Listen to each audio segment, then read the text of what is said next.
When I was a kid, I grew up in a Christian home that seemed very normal, seemed like the all-American family, and most people would not have thought I had a very broken childhood. We went to church every time the door was open, and people thought we didn't have a lot of problems. In fact, people later remarked how they were surprised that I had had all this brokenness in my childhood because everybody thought we were the perfect family. But the reality was, even though I may not have suffered some of the abuse and some of the more traumatic things you might hear of in some stories, my life was still broken.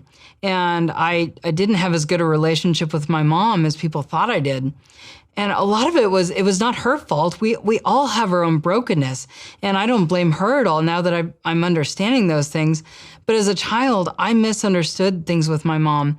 I didn't know that she was stressed out, that she was burned out, that she was doing everything she could to be the super mom. I didn't know the responsibilities she had, that she didn't have enough time to do all the things she felt like she needed to do, and she had people pressuring her to do all these things.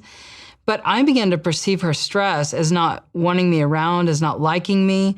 And so when she was tired and exhausted and she'd say, "Go away, just leave me alone," I felt rejected by my mom. And I began to look at her relationship with my much more quiet, obedient brother as mom wished I had been a boy instead. So as a very young child, I felt like my mom didn't love me. And I began to internalize that. And instead of talking to her about it, I became angrier and I became really withdrawn. And I started spending all my time with my dad and my brother. And then I tried to be like my brother. I tried to act like my brother. I played with his toys and wore his clothes and played with his friends, trying to become more and more like him because I thought that's what my mom wanted. And I didn't understand the damage these lies were doing to me. But as I got a little bit older and around 8, 9, 10 years old, I started writing stories about me being a boy. I played video games as if I were a male character and began to live in this sort of fantasy world of being a boy. I was also molested when I was 8 years old, so it brought a lot of sexual confusion into my life. And then I was hiding these deep, dark secrets that I didn't know how to deal with. And throughout middle school and high school, I was teased a lot. I was bullied. I felt like I didn't fit in very well. And by the time I got in high school, I was just desperate to find love. And I thought I could find that in my own way. I began to blame God for what had happened in my life. And I thought, if God is good, why did he make me a girl? A girl that my mom didn't want, a girl that's not loved as much, a girl that had no worth or no value because I'd felt so mistreated and like I didn't fit in, like I didn't measure up. I wasn't as good as the other girls in my mind. And so I tried to find that value in all the wrong places. I started giving myself away to other men. I started sleeping around a lot and getting into a lot of sexual sin. I didn't understand the brokenness that I was sowing into my own heart and in my own life. And as a result, I was used and abused and rejected and dumped over and over and over again. And I began to feel really completely unvalued, completely worthless. I remember feeling so dirty and ashamed. And I kept wondering where I was going to find any value. And I kept thinking that the reason this never works is because I was supposed to be the man. If I was the man, I know how to treat a girl. And I looked back on all my childhood and all these thoughts of all these years of wanting to be a boy, and I thought, this makes sense. This is because I'm in the wrong body. And so I found a support group of people that felt like I did. And I went down that road, and they told me how to transition, and I was worried that I would never look like a man. But they said, "Oh, don't worry about it. After a year or so of taking hormones, no one will ever know you were a girl." And that was like the key to my happiness, I thought. I thought that would get me out of all my pain. So I started to go down that road. I had my name legally changed. I started to take hormones.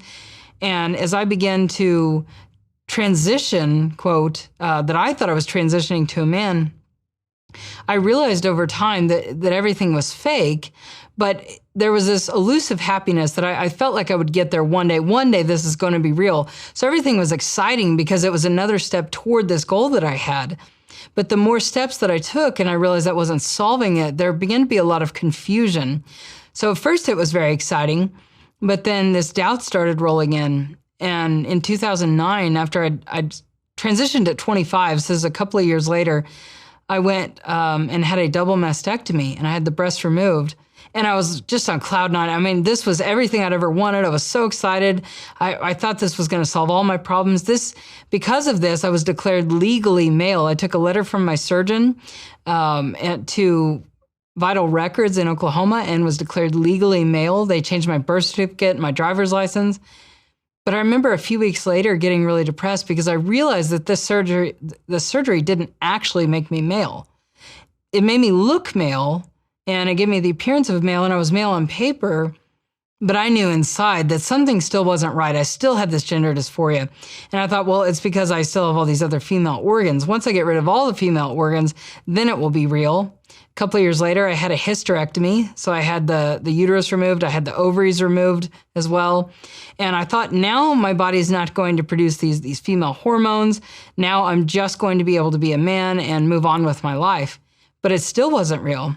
And when I started looking at the genital reassignment surgeries, I was stunned at how completely artificial they are, that none of this is real, that this is just a false representation.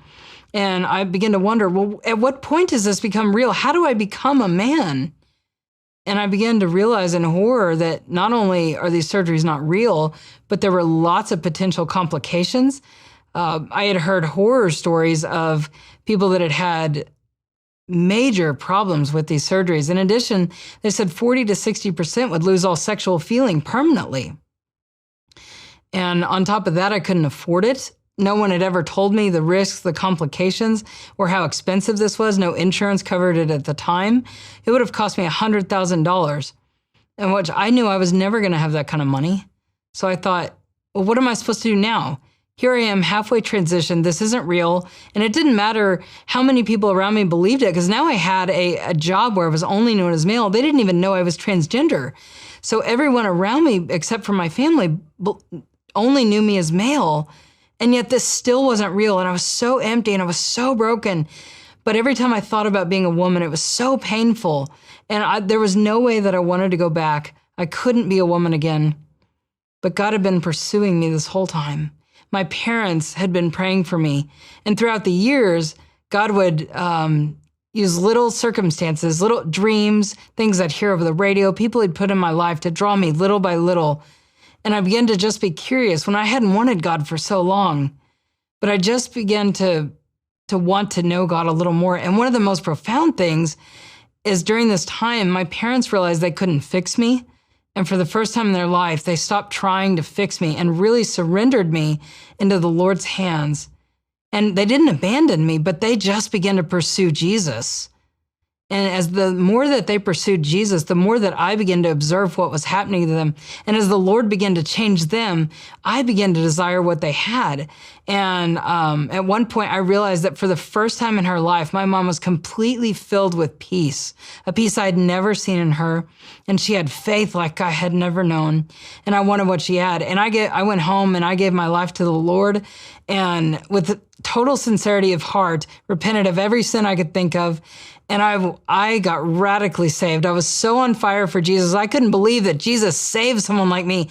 And I could tell that my heart was changing. My mind was changing. There was something real that was happening. And this wasn't just a change of mind as far as like believing a different religion. Something was happening that I couldn't explain, something supernatural. And I knew that God was real. I knew that he was making a difference in my life. But at the same time, there was this gnawing feeling that this wasn't how God created me. And God didn't leave me there. And over the next year and a half, God began to draw me more and more out of that lifestyle. And one night, I wanted everything he had for me. I was so desperate for God. I wanted to live for him. And I said, God, what do you want from me? I don't want to miss anything you have for me. And he asked me a question. He said, if you stood before me tonight, what name would I call? And my heart kind of sank because I had heard God calling me Laura in my prayers. And I thought, God, that's not fair. I've repented of this. I said I was sorry, but I can't go back now. You know, I'd had facial hair. I'd had all these surgeries. My voice was a lot lower. I had all these changes they told me were irreversible. But in the most loving voice I've ever heard in all my life, the Lord whispered to me and he said, let me tell you who you are. And he said, you cannot claim to love me and yet reject my creation. And I began to realize that God created me for his purpose and his plan. And I began to long for that so much more than what I had made for myself. And so I eventually walked away from that lifestyle. It was the hardest thing I've ever done. I didn't think I'd ever look like a girl again. I didn't think I'd ever feel like a girl again. But as I began to reconcile with my parents, as I began to forgive my mom, as I began to forgive others that had hurt me, the girls in my childhood, the boy who molested me, the guys that had mistreated me in high school and in college, as I began to repent of all the sexual sin, and like little by little, layer by layer, God peeled away all of the pain and brokenness. And as he began to heal me, the desires to be this other identity, to be a man, just faded away. And one day I realized that I loved who God had created me to be. And God wasn't finished with me yet. I would have been happy if I'd stayed single the rest of my life. The Lord had been completely fulfilling in my life. He'd given me a purpose and a plan to live for. But the Lord brought an incredible man into my life. I got married in May of 2022 to this incredible man named Perry that I'm so grateful for. And God has continued through that marriage, not just to be a blessing for me, but to really teach me the difference between male and female, to understand that God's design of male and female, although it's broken and we're under the curse of sin in this world, God's design is good. And if we can learn how to work within that design and learn to understand each other, we will learn the beauty of what God created.